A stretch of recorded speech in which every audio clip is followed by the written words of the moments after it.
Сили оборони відбили ворожий штурм в районі Кодеми та Білогорівки, що неподалік Бахмута. Також росіянам не вдалося заволодіти Спірним та Вершиною, кажуть у Генеральному штабі. Звідти окупанти безславно утекли з чималими втратами. Основні сили ворог кидає у бік Сіверська, Солидара та Бахмута, а також намагається посилити протиповітряну оборону своїх тилових баз. Їх щоденно палять українські захисники.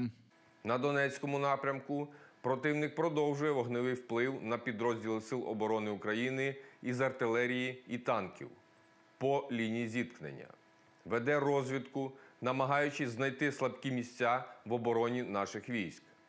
Основні зусилля зосереджує на Бахмутському та Новопавлівському напрямках. Намагається просунутись у напрямку Солидара та Бахмута. Росіяни атакували два найбільших університети Миколаєва. Близько 8 ранку вгатили щонайменше 10 ракетами. Про це повідомив мер міста Олександр Синкевич та очільник області Віталій Кім. Частково зруйновано педагогічний виш та Національний університет кораблебудування. Пошкоджено також житлові будинки та кілька автівок. Вогнеборці приборкали полум'я, але рятувальна операція ще триває. Наразі відомо про 4 поранених людей. Вони під наглядом медиків. Загалом в миколаївських лікарнях перебувають 326 людей, які постраждали від російських атак. Всего было 2 университета по кораблестроению на постсоветском пространстве. Это наш Николаевский и Санкт-Петербургский, Ленинградский тогда еще. Вот мне интересно, то есть они заблокировали нам порты, заблокировали море, уничтожают порты. Сейчас уничтожают кораблестроительный университет, единственный, который есть в принципе. Как бы отреагировали они, если бы по Питерскому университету прилетело бы сейчас 5 ракет? Коригувальників нещодавніх ворожих обстрілів схопили співробітники Служби безпеки України. Російські агенти слідкували за переміщенням українських військових та передавали росіянам дані про розташування військових та цивільних установ. Один з наслідків – нещодавній ракетний обстріл Миколаєва та Баштанки, де загинула 1 людина. За таку допомогу ворогу затримані можуть провести за ґратами наступні 12 років. СБУ встановила, що зловмисниками виявились мешканці Миколаївщини. Агенти передавали зібрану інформацію своєму куратору через відпрацьовані канали закритого зв'язку. У ході обшуку, проведеного за місцями проживання зловмисників, виявлено та вилучено комп'ютерну техніку та мобільні телефони із доказами протиправної діяльності. Наразі коригувальників ворожих обстрілів затримано. Тривають слідчі дії для встановлення і притягнення до відповідальності усіх причетних до агентурної діяльності осіб.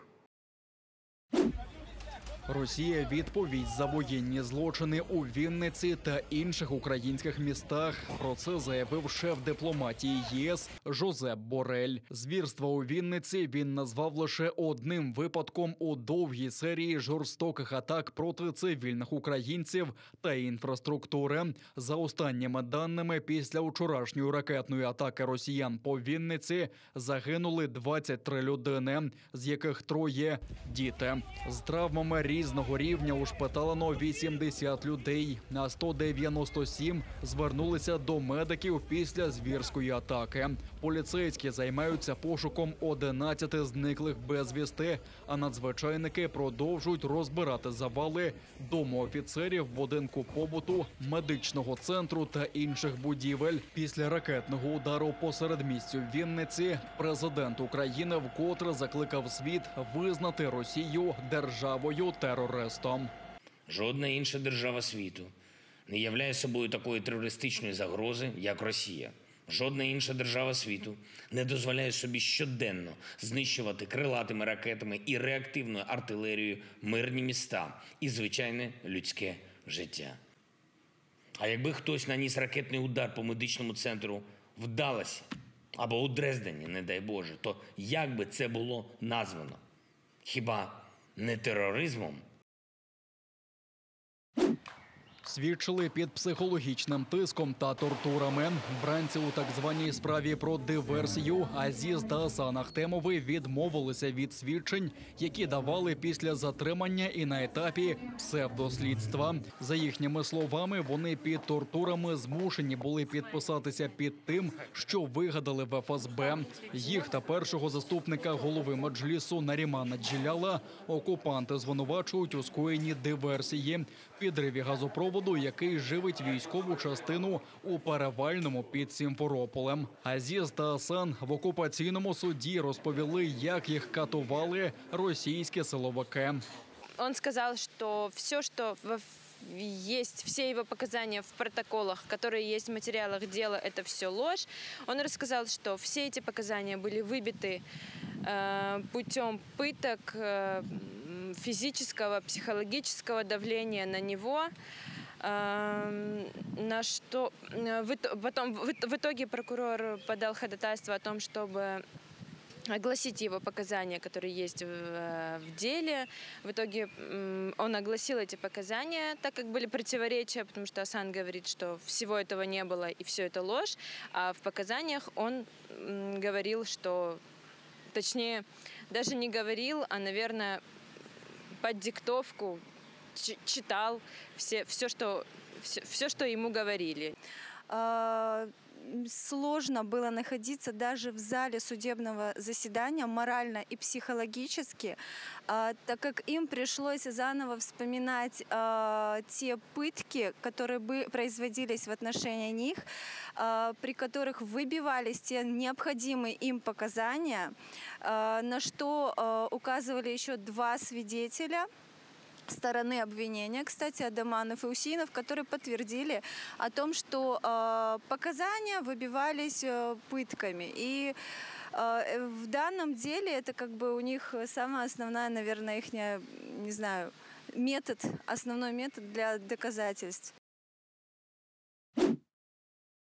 Вивозили награбоване українське збіжжя. Прокуратура Автономної Республіки Крим оголосила підозру двом російським капітанам за порушення порядку в'їзду та виїзду з окупованих територій. На чолі суден матрос Позинич та Міхаїл Нєнашев під прапором держави-терориста. Вони заходили до закритого порту Севастополя. Підозрювані забезпечували завантаження суден українським зерном, яке перед тим росіяни вивозили з окупованих південних областей України, кажуть прокурори.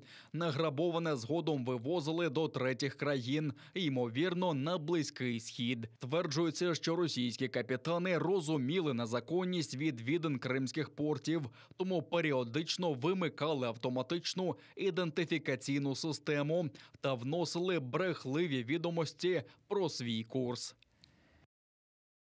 Викрадені тисячі тонн українського зерна – це не просто черговий злочин РФ в Україні. В перспективі такі дії спрямовані саме на спричинення голоду. У цьому випадку РФ, як і раніше, використовує окупований півострів як сіру зону для перевезення та подальшого збуту награбованого зерна. Загалом капітани суден здійснили 8 незаконних заходів до портів окупованого Криму. Такі дії тягнуть за собою кримінальну відповідальність також і судновласників та операторів суден.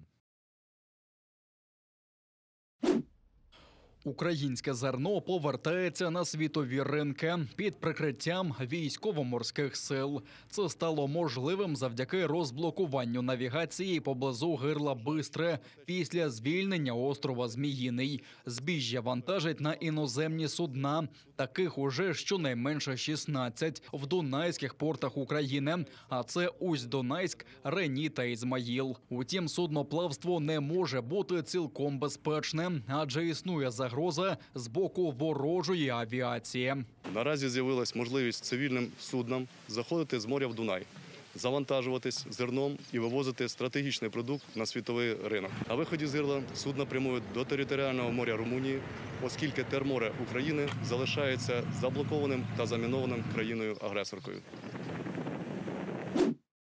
У росіян є добра традиція – давати драпака з Криму. І вони це зроблять, тікаючи по Кримському мосту. Про це заявив Сергій Притула в інтерв'ю інформагенції «Крим Ньюз». Волонтер та шоумен вважає авантюрою повномасштабне вторгнення в Україну, яке принесе росіянам дуже багато страждань. Враховуючи, що з точки зору міжнародного права Крим – окупована українська земля, то й звільняти її можна як дипломатично, так і військовим шляхом.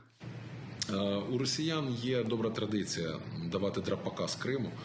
Вони це вже робили неодноразово, і я думаю, що цей Кримський міст вони якраз побудували з огляду на те, що морським шляхом тікати буде дуже незручно, важко, потиснуть один одного при посадці на пароплави чи на військові кораблі, а так по мосту з піснею. Як там Михалков з цим співав, з Расторгуєвим. «Уходили русские із Крима». Загулі є смішна пісня, там просто можна сплакатися під нею. Ну так от, це буде їм в супровід. Уже після деокупації Сергій Притула планує повернутися на півострів зі своїм благодійним фондом. Він планує займатися там питаннями інклюзивності та безбар'єрності, організовуючи для людей з інвалідністю комфортне середовище для життя у вільному Криму. Після деокупації Криму в меншій мірі мені доведеться приїжджати туди для відпочинку, в більшій мірі, мабуть, все-таки для роботи. Тому що наш фонд Притули, він ж був заснований в 2020 році не для мілітарної роботи, а для гуманітарної роботи. Коли туди повернеться українська влада, туди також мають повернутися українські благодійні фонди, українські благочинні організації, українські волонтери, українські меценати. І ось ця гуманітарна складова нашої присутності, вона повинна трошечки пришвидшити процес реінтеграції Криму в велику українську сім'ю.